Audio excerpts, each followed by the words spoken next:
Valle Salvaje. Capítulo 302. Mercedes permaneció en silencio durante unos segundos, observando a Damaso con una mezcla de miedo y repulsión. Por primera vez lo veía tal como era, un hombre que jugaba con las vidas de los demás como si fueran monedas.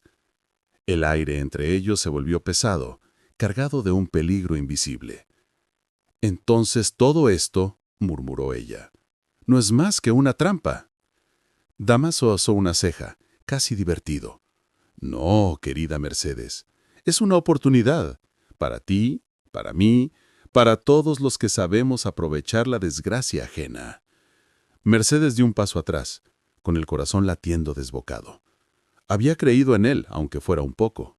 Y ahora lo entendía todo. No se trataba de justicia ni de venganza.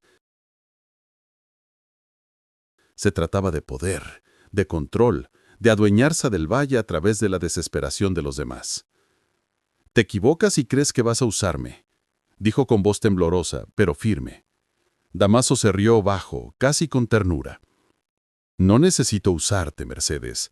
Ya estás dentro del juego. Y cuando el juego empiece, nadie podrá salir». Mientras tanto, Victoria cruzaba el sendero que separaba la casa pequeña del bosque. Sabía que su conversación con Mercedes no había terminado. En realidad, apenas había comenzado. Su mente era un torbellino de estrategias, pero su corazón estaba agotado.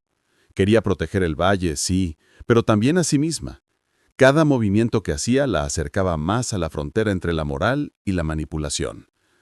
«Si Damaso cree que puede engañarnos a todos, se equivoca», murmuró, apretando los labios. En la mansión, Francisco observaba a Victoria desde la ventana. Había aprendido a leer sus gestos, sus silencios. Sabía que tramaba algo, pero esta vez no estaba seguro de si debía apoyarla o detenerla. «No juegues con fuego, Victoria», pensó mientras ella desaparecía entre los árboles. Esa misma tarde, en el jardín trasero, Irene se encontró con Bárbara. La tensión entre ambas era palpable. Bárbara la miró con una serenidad extraña, una calma que solo se consigue después del dolor. «Necesito saber algo, Irene», dijo sin rodeos. «¿Aún lo amas?» Irene la miró fijamente, sabiendo que cualquier respuesta sería un golpe. «No lo sé», respondió al fin, «pero lo que siento no puede seguir lastimándonos». Bárbara asintió conteniendo las lágrimas. «Entonces esta será la última vez que hablamos de él». Se dio media vuelta y caminó hacia la casa, dejando a Irene sola entre los rosales. El viento sopló, arrastrando con él las palabras que ninguna se atrevió a decir. Esa noche, Leonardo no pudo dormir. La conversación con Matilde lo había dejado en carne viva. Decidió buscar a Bárbara. La encontró junto al lago, mirando el reflejo de la luna sobre el agua. «Bárbara», susurró. Ella no se giró. «No tienes por qué estar aquí», dijo con voz baja. «Solo quiero entender por qué, cuando estábamos en Burgos, parecías tan viva, y ahora de vuelta al valle pareces tan rota». Ella lo miró entonces con una tristeza que lo atravesó por completo. «Porque en Burgos tú eras solo un recuerdo.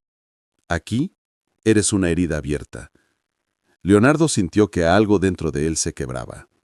Dio un paso hacia ella, pero Bárbara retrocedió. «No lo hagas más difícil», pidió. «Si de verdad quieres ayudarme, vete». Leonardo bajó la mirada. Por primera vez, comprendió que su presencia era un peso que Bárbara no podía cargar. «Quizá tenga que marcharme del valle», murmuró. Bárbara no respondió. El silencio fue su despedida. Mientras tanto, Matilde se reunía con Atanasio. Lo había citado en un viejo granero, lejos de miradas curiosas. «He pensado en lo que hablamos», dijo ella con el corazón latiendo desbocado. «Podríamos marcharnos, empezar de nuevo, lejos de todo esto». Atanasio la miró sorprendido. «¿Estás segura? Este valle ha sido tu vida». Matilde sonrió tristemente. «Mi vida, sí, pero también mi prisión». Atanasio tomó su mano. «Si te vas, iré contigo». Ella cerró los ojos dejando que la promesa se grabara en su alma. Por un instante, el mundo parecía ofrecerles una salida. Pero en Valle Salvaje, las promesas rara vez se cumplen. En el otro lado del valle, Adriana discutía con Rafael. «No entiendo por qué te empeñas en defenderla», dijo él frustrado.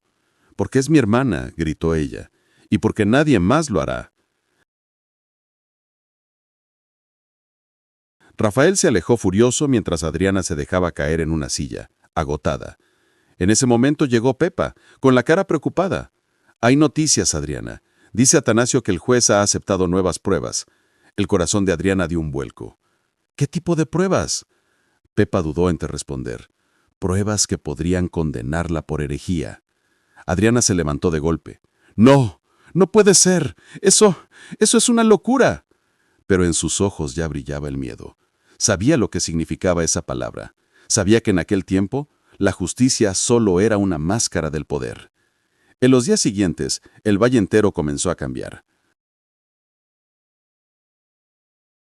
Los jornaleros trabajaban más horas, las tierras se llenaban de murmullos, y la tensión crecía como una tormenta en el horizonte. Algunos decían que Damaso planeaba expandirse más allá del valle, otros que estaba comprando voluntades además de tierras. Pero lo cierto es que nadie entendía su verdadero propósito, salvo él. Victoria, en un último intento por salvar lo que quedaba de equilibrio, decidió enfrentarlo cara a cara. Lo esperó en el camino principal, justo cuando su carruaje regresaba de la finca. «Tenemos que hablar», dijo con autoridad. Damaso descendió lentamente, sonriendo. «Siempre es un placer hablar contigo, duquesa. Sé lo que estás haciendo», le soltó ella sin rodeos. «Te aprovechas de la necesidad de Mercedes para quedarte con el valle». Damaso la observó con calma. «¿Y tú? Te aprovechas del miedo de los demás para mantener tu poder. No me des lecciones». Victoria lo miró con rabia. «El valle no te pertenece». Él dio un paso hacia ella. «Todavía no». En ese instante el cielo empezó a oscurecerse. El viento sopló con fuerza, levantando polvo y hojas. Parecía que hasta la naturaleza respondía a aquella confrontación. Victoria sostuvo su mirada, sin retroceder. «No sabes con quién te estás metiendo, Damaso». Él sonrió. «Tú tampoco. Tú tampoco, Victoria». Esa misma noche, Mercedes no pudo conciliar el sueño. Las palabras de ambos resonaban en su cabeza, como un duelo de verdades. Se levantó y escribió una carta. No sabía si la enviaría, pero necesitaba poner en palabras su tormento. «Bernardo», escribió, «todo se derrumba. Damaso controla las tierras, Victoria el miedo, y yo no controlo nada. Vuelve, vuelve antes de que este valle se consuma». Doblando la carta la dejó sobre la mesa, justo al lado de las escrituras que tanto le pesaban. Afuera, la lluvia comenzó a caer, lenta al principio, luego furiosa, como si el cielo llorara con ella. Mientras tanto, en la cárcel, Luisa se acercaba a una pequeña cruz de madera. Había escuchado rumores sobre su nuevo delito. «Sacrilegio», susurraban los guardias.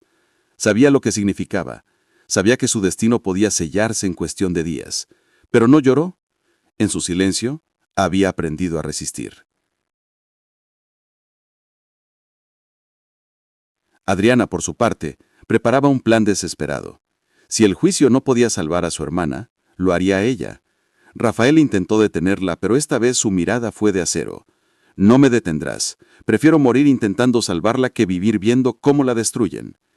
Y en el corazón del valle, Damaso observaba la lluvia desde su despacho. En el reflejo del cristal, su rostro parecía dividido entre luz y sombra. Murmuró: «Todo va según el plan». Pero por primera vez su voz sonó vacía, como si empezara a dudar de sí mismo. Quizá, pensó, había subestimado a sus enemigos. Victoria, Mercedes, Leonardo, Irene, Bárbara, Adriana, todos movían sus piezas en silencio, sin saber que el tablero estaba a punto de arder. El lunes 24 de noviembre, Valle Salvaje cambiaría para siempre. Quería proteger el valle, sí, pero también a sí misma. Cada movimiento que hacía la acercaba más a la frontera entre la moral y la manipulación. Si Damaso cree que puede engañarnos a todos, se equivoca, murmuró, apretando los labios. En la mansión, Francisco observaba a Victoria desde la ventana. Había aprendido a leer sus gestos, sus silencios. Sabía que tramaba algo, pero esta vez no estaba seguro de si debía apoyarla o detenerla. «No juegues con fuego, Victoria», pensó mientras ella desaparecía entre los árboles. Esa misma tarde, en el jardín trasero,